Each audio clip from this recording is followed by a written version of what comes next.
ধরো তোমরা আমাকে অনেকে কমেন্ট করে বলেছো যে দিদিভাই তোমার ছোট্ট কুঁড়ে ঘরে এত ধুলো পড়ে জিনিসপত্রের ওপরে, তুমি একটা নিজের হাতে করে শামিয়ানা তৈরি করে তোমার ছোট্ট কুঁড়ে ঘরে লাগাও, দেখতে ভালো লাগবে। তাই তোমাদের কথা মতো কিন্তু আজকে আমি বসে পড়েছি দুটো শাড়ি সেলাই করতে। তো এই শামিয়ানাটা আমি নিজের হাতে করে তৈরি করে তারপরে কিন্তু আমার ছোট্ট কুঁড়ে ঘরে এটা লাগিয়ে দেবো, দেখতে অনেকটাই ভালো লাগবে। তোমরা কমেন্ট করে বলেছো, তো জানি না এটা টাঙানোর পর কেমন লাগবে। তো চলো এটাকে টাঙানো যাক এখন। তো এটা কিন্তু আমরা শামিয়ানা বলি না, এটা আমাদের একটা অন্য নাম বলে এটা আমরা জানি।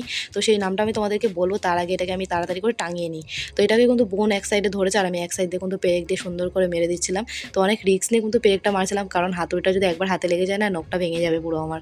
তো এদিকে কারেন্টের তার মারগুলো সব খুলে নিয়েছি, লাইট টাইটগুলো। তারপরে কিন্তু এই জায়গাটায় তো শামিয়ানাটা লাগানোর পরে তারপরে কিন্তু এখানে লাইটটা আমি আবার সেট করে দিলাম, কারণ লাইট তো রাতের বেলা লাগবেই, না জ্বালাতে ঘর অন্ধকার হয়ে থাকবে। তো এগুলো কিন্তু একবারে যে দিকটা হয়ে যাচ্ছে পরিষ্কার করে এগুলো কিন্তু আমি একবারে সেট করে দিচ্ছিলাম, তার কারণ এগুলো তো আবার ডবল করে হাত দিতে হবে। তাই জন্য এই দিকটা কিন্তু আমার এই শামিয়ানাটা লাগানো কমপ্লিট হয়ে গেছে। তারপরে কিন্তু বিছানার কাঁথাগুলো সব গুছিয়ে নিয়েছি আমি। তো এই পাশটা গোছানো যেহেতু কমপ্লিট হয়ে গেছে, তো বিছানা চাদরটা ঝেড়ে বালিশ টালিশগুলো এবার কিন্তু বিছানায় আমি সব পেতে দিয়েছি। আর এইদিকে কিন্তু দু এক জায়গায় বাকি ছিল, এই শামিয়ানা ফাঁকা হয়ে রয়েছে, তাই দুটো পেরেক দিয়ে এই জায়গাটাতেও আটকে দিলাম। তো চলো এবার ঘরটা গোছাতে গোছাতে তোমাদের ছোট ছোট কমেন্টগুলো বলি আজকে। আমার ঘরে তো ধুলো পড়ে, বলো তাহলে তুমি একটা শামিয়ানা বানিয়ে লাগাতে পারো না? তো থ্যাংক ইউ আমাকে এত সুন্দর একটা কমেন্ট করার জন্য, আমার তরফ থেকে রইলো তোমার জন্য অনেক অনেক ভালোবাসা।